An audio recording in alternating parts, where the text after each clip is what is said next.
book of Exodus. Thus says the Lord, "You shall not molest or oppress an alien, for you were once aliens yourselves in the land of Egypt. You shall not wrong any widow or orphan. If ever you wrong them, and they cry out to me, I will surely hear their cry. My wrath will flare up, and I will kill you with the sword. Then your own wives will be widows, and your children orphans.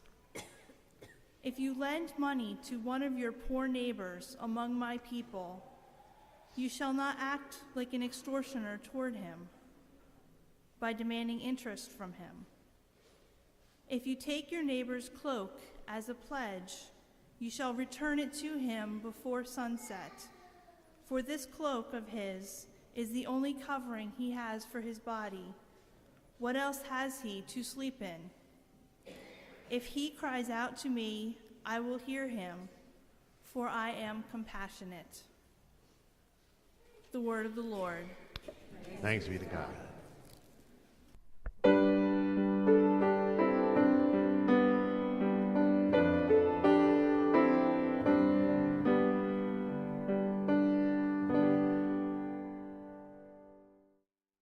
A reading from the first letter of St. Paul to the Thessalonians. Brothers and sisters, you know what sort of people we were among you for your sake, and you became imitators of us and of the Lord, receiving the word in great affliction with joy from the Holy Spirit, so that you became a model for all believers in Macedonia and in Achaia. For from you the word of the Lord has sounded forth, not only in Macedonia and Achaia, but in every place your faith in God has gone forth, so that we have no need to say anything. For they themselves openly declare about us what sort of reputation we had among you, and how you turned to God from idols, to serve the living and true God, to await his Son from heaven, whom he raised from the dead, Jesus, who delivers us from the coming wrath. The word of the Lord. Thanks be to God.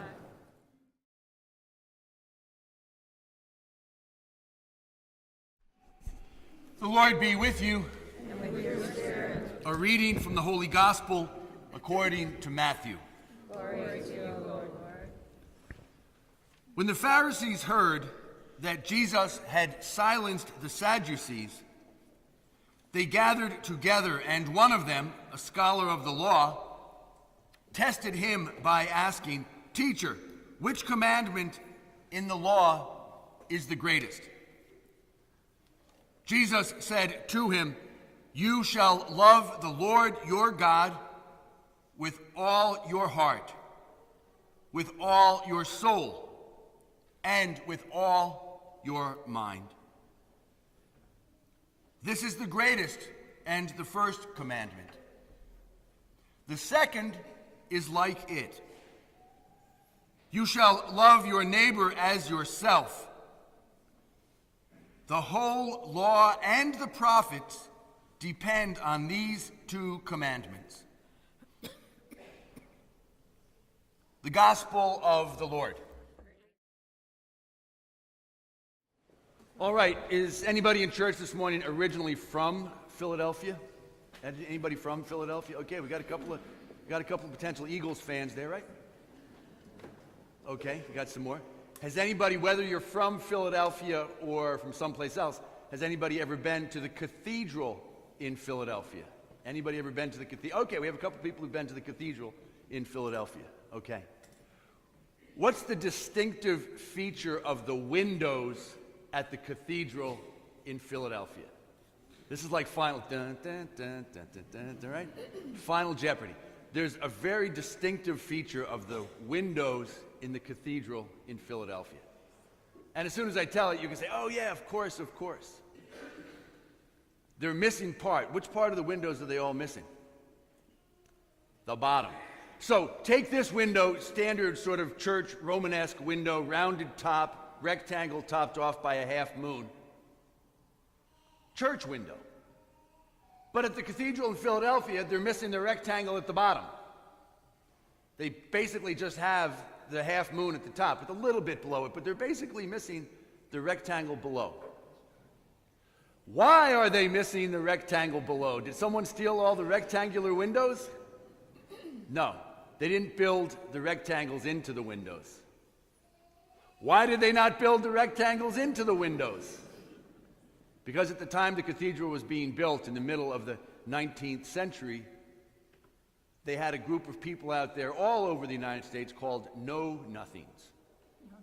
And Know-Nothings were a really violent anti-Catholic group. And Know-Nothings would encourage their children to go out and break windows in Catholic churches. So what they would do is they'd lined up a couple of 13-year-old punks and said, "Okay, Junior, throw that rock as high as you can." And they, got a good sample, and they figured, okay, the average punk who's going to throw a rock that high, we'll start the windows 1.5 feet above that so they can't break the windows, right? And the Know-Nothings who were smacking all the windows and burning down the convents, and finally came to the Bruce Springsteen song that didn't describe that, but I came for you, I've broken all your windows and I've rammed through all your doors. That finally came back. But the Know-Nothings were out to do pretty terrible things to the Catholics, and it affected our architecture, it affected the way we taught our kids, it affected a lot of things, because we were very much under the heel of some pretty rotten people. The undoing of, and the reason they're called Know-Nothings is because it was a semi-secret organization with a political wing. And if the police figured that you had something to do with whatever the violence was, and they'd ask you about, do you know what happened at the convent last night? And your answer was, I know nothing. And so they got to be the Know-Nothings. I mean, they murdered a couple of priests up in Maine. They burned down a couple of convents and killed some nuns in Boston. It was a pretty ugly thing.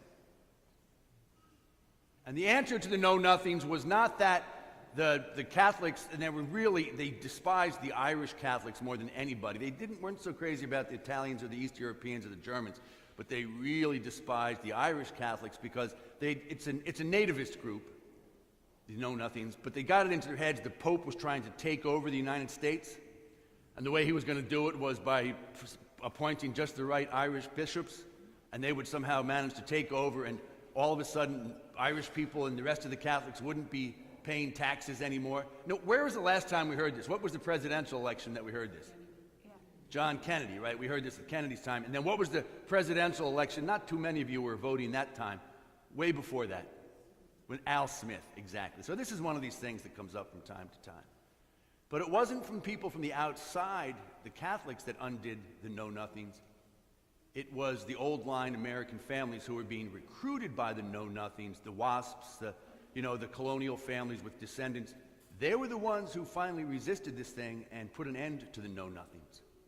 And I'm very, very happy to say that my mother's maternal grandfather sort of spearheaded the Know-Nothing group. He was an Episcopalian himself, but it was that he undid the Know-Nothings in the northern portions of the Midwest. But it was that outside help that really made all the difference.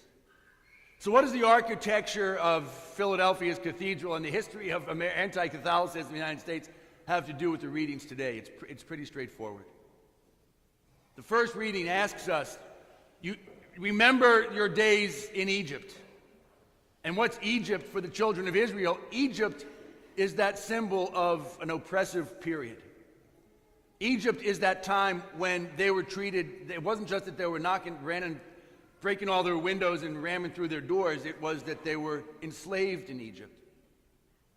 In Exodus 22, what we get is the reminder, you shall not oppress the alien in your midst, for you too were once aliens in the land of Egypt. What happened to you in Egypt, you must not allow ever to happen again. Remembering Egypt isn't a call to get even with somebody, get even with the Egyptians. It's not a call, so great, now it's our turn. We can be rotten to the Arameans or the Moabites or the Ishmaelites or something. No. Remember Egypt to make sure that it never happens again in any way, shape, or form. And as the children of Israel are reminded in today's first reading in as they're getting closer to the edge of the promised land, and God is telling them what to do there, they are reminded, do not let that happen again. And when you're in the driver's seat, you're doubly responsible for making sure that nobody is an oppressed alien. People of different faiths, they're my beloved too, right? You got to keep that in mind. So remember it to make sure it doesn't happen again. In the gospel today, Jesus takes the bigger approach to this question. It's not just the alien in our midst. It's not just the people of different faiths. Jesus invokes the two great commandments. Now, let's look at this thing from two different angles about the two great commandments. The first is, there's a legitimate question here. Because we have 10 commandments to remember. We have the handful of Beatitudes. How many laws was a self-respecting Jew supposed to keep in mind? How many laws did they have that were like our 10 commandments or our Beatitudes? The answer is 613. And you know what? They didn't have Google. They didn't have cheat sheets. They didn't have anything like that. They were supposed to keep them in their head, and that's why they wore the phylacteries and the little containers of the law and so forth. So it would be very nice if you could get a good executive summary of the 613 rules, because who can remember 613 rules? And so Jesus provides exactly that, and to that extent there is a legitimate question. Lord, help us, give us what it is that we need to know as we're just walking around day to day. But then there's that belligerent dimension to the question too. They were trying to trap him, and he outdid them. And we want to compare Matthew's version, which we hear today, to Luke's version. And remember, when they come to Jesus in Matthew, he said, what's the greatest commandment? Love God, love your neighbor. In Luke's version of the same story, they come to Jesus and say, what's the greatest commandment? He says, love God, love your neighbor. And then somebody says, Lord, who is my neighbor? And then he launches into the story of what? When he tries to explain who is your neighbor, he launches into a story we all know very well, the Good Samaritan. And who is the Samaritan in the land of Israel? The majority? No. The Samaritan in Israel is a member of the religious minority, right? Is the one who's kind of the wandering person. And so we know that from Luke's version of the story that we hear today, which we keep in mind, that when Jesus says to love all people, he goes right into the story of the religious minority who's getting kind of a bad time in the land of Israel. What do we do with that? Last week, for Mission Sunday, the call is to engage other people in a way that respects who we are as Roman Catholics, as devotees of the Eucharist, as followers of Jesus Christ. To respect who we are and to respect who the other is, and to respect the ways in which God can work through them as well, whatever their faith. This week takes it one step further, and it's not just connect and respect, but it's also protect, because we remember, as it happened to us, we needed help from the outside. And not that there's any violence going on in Hillsborough, of course there's not. There's just too many good people around here to let that happen. But we're also called to speak up and to keep that extra eye out toward the, quote, alien in our midst, the person of the different faith. You know, as you make your way from here to Easton Avenue along Amwell, and then you keep going straight, and it turns into Cedar Grove, and on the north side of Cedar Grove, every faith under the sun, it seems, is represented there. There's more different religions there than there are different nuns on the outskirts of Philadelphia, right? I mean, that was it. Boston couldn't claim it. Washington, Baltimore, no. Philadelphia was where there were more mother houses than any place else. Cedar Grove Road seems to be taking that distinction in terms of people of other faiths. We know that in Somerset County, right here in our part of Hillsborough, there is a certain change going on. We know that in the 1840s, it was the greatly oppressed Irish people who came to dig the canal, who lived here, who settled our church, and they were the oppressed minority. We know that in the 1920s, right up there, speaking of Amwell Road, if you go over Amwell, turn right at the Shell station where Amwell makes the 90 degrees, head down towards down towards New Brunswick. The first one that you come to past the stage house there is DeMott Lane. In the 1920s, at the intersection of DeMott and Amwell, just off, take a right on DeMott, go about a quarter mile down. Do you realize that was the location of the second biggest gathering ever of the Ku Klux Klan? And it was gathered not so much as an anti-African American thing, it was put together as completely anti-Catholic, right? That was our Egypt at the corner of Amwell and DeMott. That was our Egypt down in Philadelphia. That is our Egypt. You name the place. And Lord is saying, don't let it happen again. And I know from conversations with so very many of you, you're terrific at it. You are those ambassadors for Christ. I just want to redouble the effort last Sunday, this Sunday, in the light of Mission Sunday, that we really are called to make sure that we're taking good care of, quote, the people of the other faiths, the religious minorities, the people who are new to the neighborhood, to extend to them the same gracious welcome that we extend to everybody. And I know that there's all sorts of people from St. Joe's who are doing exactly that. Yeah, it might be a transition in our neighborhood, it might not be, but either way, we're still always called to be those ambassadors for Christ. And I've heard it twice in the supermarket. I was at the Roman Collar. I hate the supermarket. I go as infrequently as possible to buy frozen food. And there was a time when somebody from one of the other churches, the person I kind of knew, had said, you know, your churches, the people at your church, there were members of your parish who stood up for somebody. I'm not going to get into the whole story, but it was somebody from this church. There was a conversation about people of clearly different faith background. And you're doing it. And I ask you to pay special attention to the way also the alien in our presence is that person who has kind of drifted away from practicing their Roman Catholic faith.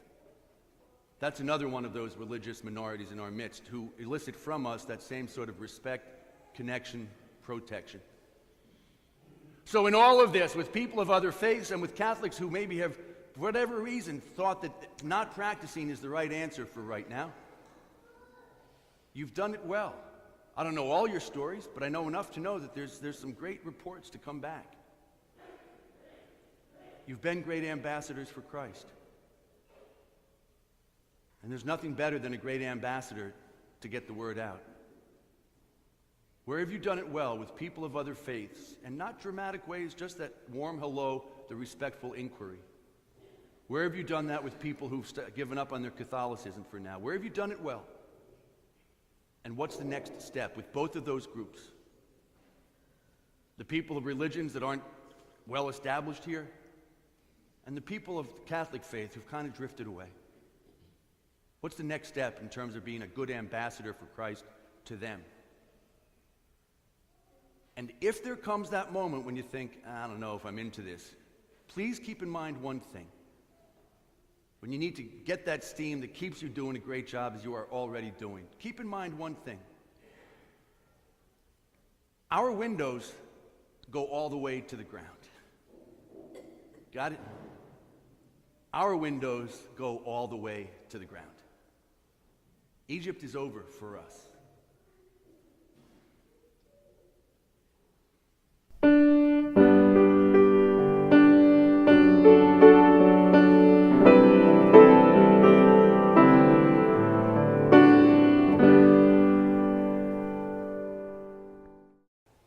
Right, our windows go all the way to the ground.